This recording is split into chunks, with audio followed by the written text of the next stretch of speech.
तो अपन लोग क्या पढ़ने वाले हैं आज? क्लॉस्ट्रीडियम डिफिसिल, ठीक है ना। छोटा सा टॉपिक है, सिंपल सी बात है। अगर इसके बारे में थोड़ा सा समझना है तो ये समझ लो कि आदमी अगर ज़्यादा एंटीबायोटिक्स खा रहा है ना, तो उसके कारण ये बीमारी होती है। मतलब ये बीमारी नहीं है, ये ऑर्गेनिज्म का नाम है। जो बीमारी होती है ना, उसको कहते हैं स्यूडो मेम्ब्रेनस कोलाइटिस। सब समझेंगे अच्छे से। पहले देखो, पहले ऑर्गेनिज्म के बारे में समझो। ऑर्गेनिज्म क्या है अपना? क्लॉस्ट्रीडियम डिफिसिल, ठीक है ना। क्लॉस्ट्रीडियम टिटेनाई सुने होगे, वो क्या कराता है? टिटनेस कराता है। क्लॉस्ट्रीडियम बॉटुलिनम सुने होगे, वो अपन लोग अभी पढ़ के आए हैं, वो क्या करा रहा था? बॉटुलिज्म, ठीक है ना। फूड पॉइजनिंग के अंदर आता है। ये क्या है? Clostridium difficile. इसका नाम डिफिसिल क्या है? बेसिकली इसको आइसोलेट करना डिफिकल्ट है, इसलिए इसका नाम डिफिसिल है। जैसे टिटनी का नाम टिटनी क्यों था? क्योंकि वो टिटनेस करा रहा था। बॉटुलिज्म का नाम क्यों था? क्योंकि बॉटुलिज्म करा रहा था। तो भाई इसका नाम क्या है? Difficile, difficult to isolate. अब देखो, इसका नाम क्लॉस्ट्रीडियम है, तो क्लॉस्ट्रीडियम के कुछ प्रॉपर्टी होते हैं। पहली क्या? अपन लोग जब टिटनेस का वीडियो देखोगे ना, उसमें भी ये बताया हूँ तो याद हो जाएगा उससे। ऑब्लिगेट एनारोब होता है ये, ठीक है ना। मतलब इसको ऑक्सीजन नहीं चाहिए, जैसे ऑक्सीजन आएगा ये मर जाएगा।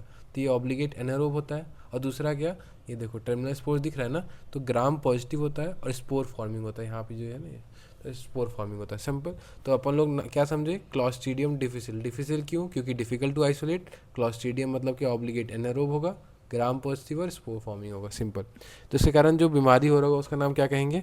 स्यूडोमेम्ब्रेनस कोलाइटिस, समझे।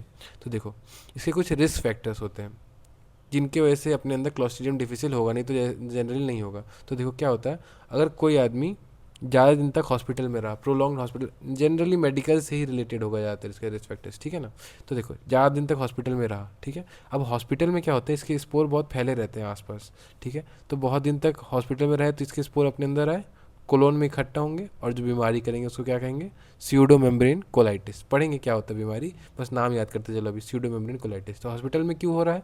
क्योंकि उसके अंदर वहाँ पे स्पोर्स बहुत फैले हुए हैं, वो स्पोर्स अपने कोलोन में आए और कोलोन में ही इन्फ्लामेशन करा रहे, तो कोलाइटिस, स्यूडो मेम्ब्रेन कोलाइटिस। दूसरा क्या? हम लोग बहुत दवाई खा रहे हैं, प्रोलॉन्ग एंटी माइक्रोबियल यूज। कौन सी दवाई खा रहे हैं? जैसे कि सिफेलोस्पोरिन पढ़े होगे ना, फर्स्ट जनरेशन से फिफ्थ जनरेशन तक होती है, तो सिफेलोस्पोरिन खा रहे हैं, या फिर पेनिसिलिन का एक टाइप जिसको क्या कहते हैं? एम्पिसिलिन। ये बहुत खा रहे हैं अपन लोग, ठीक है ना। सिफेलोस्पोरिन या फिर पेनिसिलिन का टाइप एम्पिसिलिन बहुत बार खा रहे हैं। तो क्या होगा, जैसे देखो अपना ये इंटेस्टाइन है, ठीक है। अब बीमारी यहाँ पे मान लो अपना, ये अपन लोग दवाई लेके आए तो दवाई आया, ठीक है।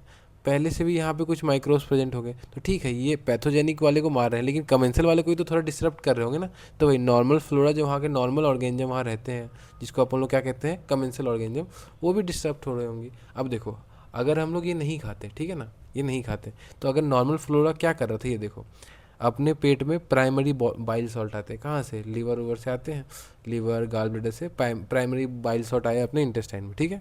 अगर नॉर्मल फ्लोरा डिस्टर्ब नहीं हुआ होता तो प्राइमरी बाइल सॉल्ट को सेकेंडरी बाइल सॉल्ट में कन्वर्ट कर देता, और ये सेकेंडरी बाइल सॉल्ट क्या कराता? जिसके अपन लोग पढ़े ना, ये स्पोर फॉर्मिंग होते हैं। तो अगर जैसे इसका स्पोर अपने अंदर आता ना, किसका स्पोर? क्लॉस्ट्रीडियम का स्पोर अपने इंटेस्टाइन के अंदर आता, तो ये जो सेकेंडरी बाइल सॉल्ट था उसको मार देता, उसको जर्मिनेशन ही नहीं होने देता। तो अगर स्पोर बड़ा ही नहीं होगा तो बीमारी ही नहीं करेगा। तो इस तरीके से नॉर्मल फ्लोरा अपने को क्लॉस्ट्रीडियम डिफिसिल से बचा लेता है, सिंपल, समझे। अपना इंटेस्टाइन मतलब लीवर ने क्या छोड़ा? Primary bile salt. वो प्राइमरी बाइल सॉल्ट को सेकेंडरी बाइल सॉल्ट में उसने कन्वर्ट किया और उसने जर्मिनेशन ही नहीं होने दिया। तो बच्चे को, थैनोस को अगर बचपन में ही मार दोगे तो आपका इन्फिनिटी वॉर आगे तक चलेगा ही नहीं, सिंपल। तो भाई इसलिए ये इसका काम करता था। पर क्या हो रहा है, अपन लोग बहुत दवाई खा रहे हैं, मतलब सिफेलोस्पोरिन या फिर एम्पिसिलिन बार बार खा रहे हैं, तो नॉर्मल फ्लोरा को खराब कर रहा है, और ख़राब कर रहा है तो ये बनेगा ही नहीं, ये बनेगा ही नहीं, तो स्पोर फिर बड़ा हो जाएगा तो मर जाएंगे। तो इसलिए अगर ये दे रहा है ना, तो इसके जगह पे आप क्या दो? वैंकोमाइसिन दे दो या मेट्रोनिडाजोल दे दो, समझे। उसमें इसके चांसेस कम होते हैं नॉन फ्लोरा को डिस्टर्ब करने के, ठीक है। और तीसरा क्या? या तो आपका इम्यून रिस्पॉन्स ही कम है। पहला क्या था? या तो आप बहुत दिन तक हॉस्पिटल में रह रहे हो। दूसरा क्या था? या तो आप बहुत सारा एंटीबायोटिक्स खा रहे हो। तीसरा क्या है? आपका इम्यून रिस्पॉन्स कम है। अब इम्यून रिस्पॉन्स कम है तो कुछ भी एकदम घटिया घटिया ऑर्गेनिज्म ये कहीं ज़्यादा बीमारी करते नहीं है, पर ये भी आके इन्फेक्शन कर रहे हैं अपने अंदर, ठीक है ना। तो इम्यून रिस्पॉन्स कम कब होगा? देखो, या तो आप इम्यूनो सप्रेशन दवाई खा रहे हो, या तो फिर कीमोथेरेपी ले रहे हो, उसमें भी अपने अंदर इम्यूनो सप्रेशन हो जाता है, या तो गैस्ट्रिक एसिड कम है। अब देखो गैस्ट्रिक एसिड से इम्यूनो सप्रेशन का क्या लेना देना? अब गैस्ट्रिक एसिड कम है तो बैक्टीरिया जो एसिड से मर जा रहे थे वो नहीं मरेंगे, तो अपने अंदर बीमारी कर देंगे, समझे। तो इम्यूनो सप्रेशन, कीमोथेरेपी या फिर गैस्ट्रिक एसिड, समझे। तो इसका रिस्क फैक्टर हुआ हॉस्पिटल स्टे, एंटी माइक्रोबियल ज़्यादा खा रहे हो, या फिर इम्यून रिस्पॉन्स, समझे। अब देखो जिसके कारण क्या हो रहा है, अब इसका हम लोग पैथोजेनेसिस पढ़ते कि करता क्या है ये। तो ये अपन लोग क्लॉस्ट्रीडियम पढ़ के आए अभी तक, कैसा होता है? ऑब्लिगेट एनारोब, ग्राम पॉजिटिव और स्पोर फॉर्मिंग, डिफिसिल क्यों? क्योंकि डिफिकल्ट टू आइसोलेट। बीमारी का नाम स्यूडोमेम्ब्रेनस कोलाइटिस, ठीक है। Risk factors, prolonged hospital stay, anti microbial use, immune response. दवाई कौन सा देना चाहिए? वैंकोमाइसिन या फिर मेट्रोनिडाजोल, ठीक है। अब देखो इसका टॉक्सिन, इसमें बेसिकली क्लॉस्ट्रीडियम हमेशा टॉक्सिन ही प्रोड्यूस करता है। जैसे टिटनाई क्या करता था? टिटनस टॉक्सिन प्रोड्यूस करता था। बॉटुलिनम क्या करता था? बॉटुलिनम टॉक्सिन प्रोड्यूस करता था। तो सिमिलर डिफिसिल भी प्रोड्यूस करता है, दो टॉक्सिन प्रोड्यूस करता है। देखो एक टॉक्सिन दो टाइप के होते हैं, एंडोटॉक्सिन और एक्सोटॉक्सिन, ठीक है ना। डिफरेंस मैं समझा सकता हूँ पर आप लोगों को बताना पड़ेगा एक्सोटॉक्सिन और एंडोटॉक्सिन का दो डिफरेंस कमेंट्स में, ठीक है। तो चलो, दो एक्सोटॉक्सिन होते हैं, एक एक का नाम एक्सोटॉक्सिन है सिंपल, और दूसरे का नाम एक्सोटॉक्सिन भी आसान है। तो देखो जो इंटेस्टाइन में रिलीज हो रहा है उसको अपन लोग बोलेंगे एंटेरोटॉक्सिन, और जो सेल के अंदर जाके रिलीज हो रहा है उसको अपन लोग क्या कहेंगे? साइटोटॉक्सिन। तो एंड एक्सोटॉक्सिन ए और एक्सोटॉक्सिन बी, सिंपल। अब जैसे रिलीज हुआ ना इनमें से, तो ये क्या करेगा? अब देखो यहाँ पे टॉक्सिन आया और ये अपना क्या एपिथेलियल सेल्स थे, ठीक है। एपिथेलियल सेल के सरफेस पे ना प्रोटीन्स होते हैं, तो एक टाइप का प्रोटीन है उसको अपन लोग बोल रहे हैं जी प्रोटीन, ठीक है ना। तो जी बाइंडिंग प्रोटीन होता है, ठीक है। इसका काम क्या होता है? जो सेल के अंदर जो साइटोस्केलेटन होते हैं ना, इसको मेंटेन करके रखता है। अभी पहले भी अपन लोग जैसे कैज ए जीन पढ़ के आए थे ना, वो किसको अल्टर कर रहा था? साइटोस्केलेटन को। सिमिलरली यहाँ भी साइटोस्केलेटन का गेम होगा। तो ये अपना है, इसके ऊपर जी है, ये क्या करता है? साइटोस्केलेटन को मेंटेन करके रखता है। तो जो अपना टॉक्सिन है ना, ये टॉक्सिन इस जी प्रोटीन से आके बाइंड कर लेता है, और बाइंड करा के इसका क्या करा देता है? ग्लाइकोसाइलेशन, ठीक है। तो ये नॉर्मल जी प्रोटीन से क्या कन्वर्ट हो गया? किस फॉर्म में कन्वर्ट हो गया? ग्लाइकोसाइलेटेड जी प्रोटीन, ठीक है ना। और अब सिंपल सी बात है, इसका काम था साइटोस्केलेटन को मेंटेन कराना, ग्लाइकोसाइलेटेड का काम थोड़ी रहेगा उसको मेंटेन कराना। तो उसके कारण क्या होगा? साइटोस्केलेटन डिसरप्ट हो जाएगा। अब साइटोस्केलेटन का काम क्या था? एपिथेलियल सरफेस को मेंटेन रखना।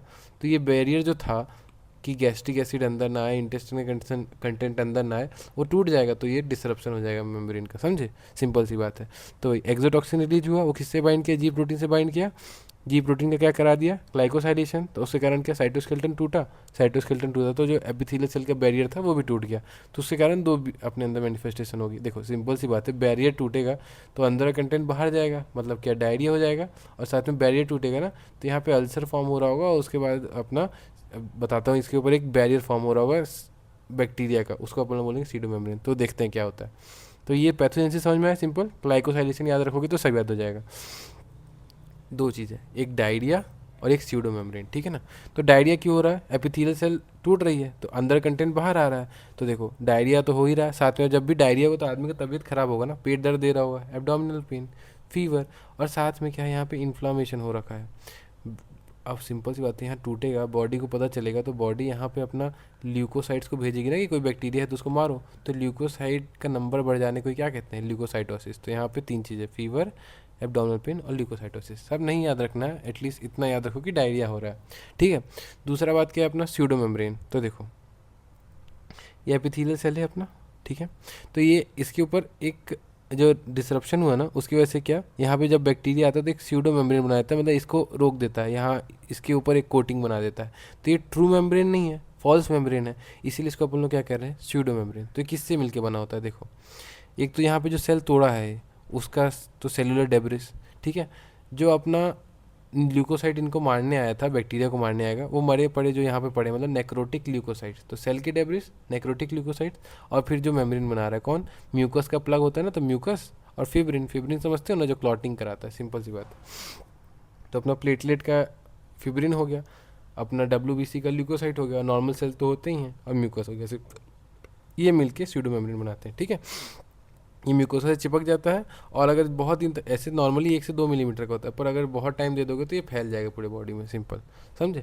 तो क्लिनिकल मैनिफेस्टेशन क्या हुआ? डायरिया और स्यूडो मेम्ब्रेन। याद करने लायक क्या है? डायरिया में तो कुछ मत याद रखो कि ये ब्रेक डाउन हो रहा है इसलिए हो रहा है, इसमें बस ये याद कर लो कि किन किन चीज़ों से बना है। पहले सबसे नीचे ये बना दो, क्या बनेगा? ये फिब्रिन, ठीक है। उसके ऊपर अपना पूरा फ्लूइड फैला दो, फ्लूइड कौन सा होगा? म्यूकस।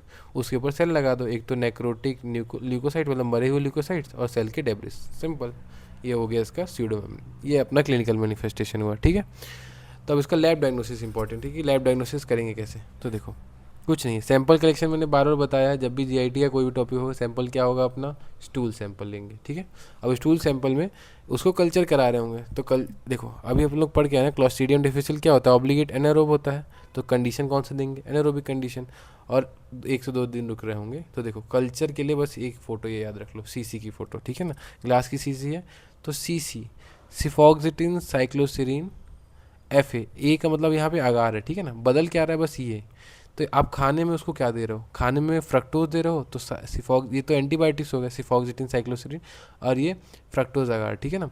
सिमिलरली यहाँ पे भी वही दिए, सिफॉक्सिटिन साइक्लोसिरिन है, खाने में अपन लोग इस बार अंडा दे दिए, तो एग योक अगार, ठीक है ना, सिंपल। तो ये इसमें देते हैं, तो इसमें अगर क्या होगा जब बैक्टीरिया डालेंगे ना, ये मान लो इसको अगार मान लो, तो बैक्टीरिया का नंबर बढ़ जाएगा, उसको फिर अपन लोग देख सकते हैं, ठीक है।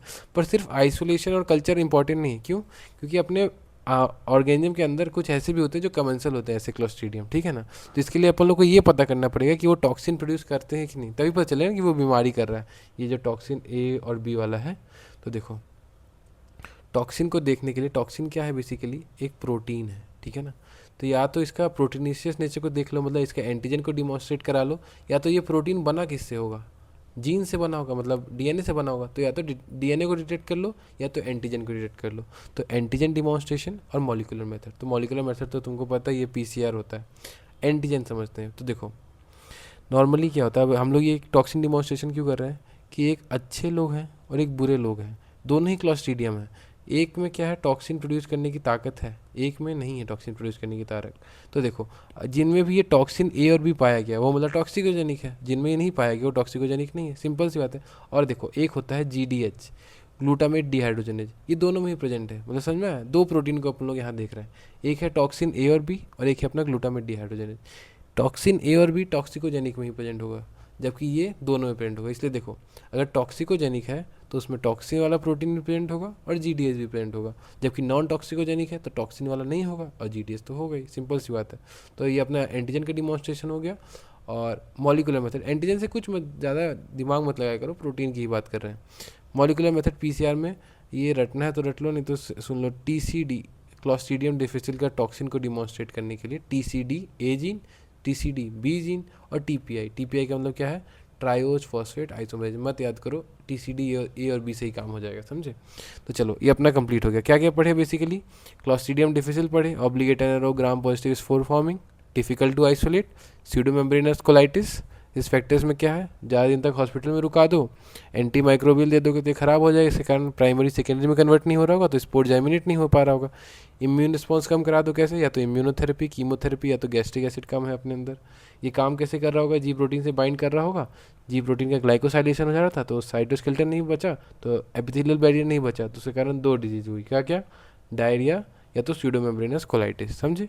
डायरिया में क्या हो रहा है, फीवर, एब्डोमिनल पेन, ल्यूकोसाइटोसिस, मत याद करो, ये याद कर लो बस, स्यूडोमेम्ब्रेन में कंपोनेंट याद कर लो, सबसे नीचे फिब्रिन बनाओ, उसके ऊपर म्यूकस भर दो, उसके ऊपर फिर सेलुलर डेब्रिस और नेक्रोटिक ल्यूकोसाइट, सिंपल।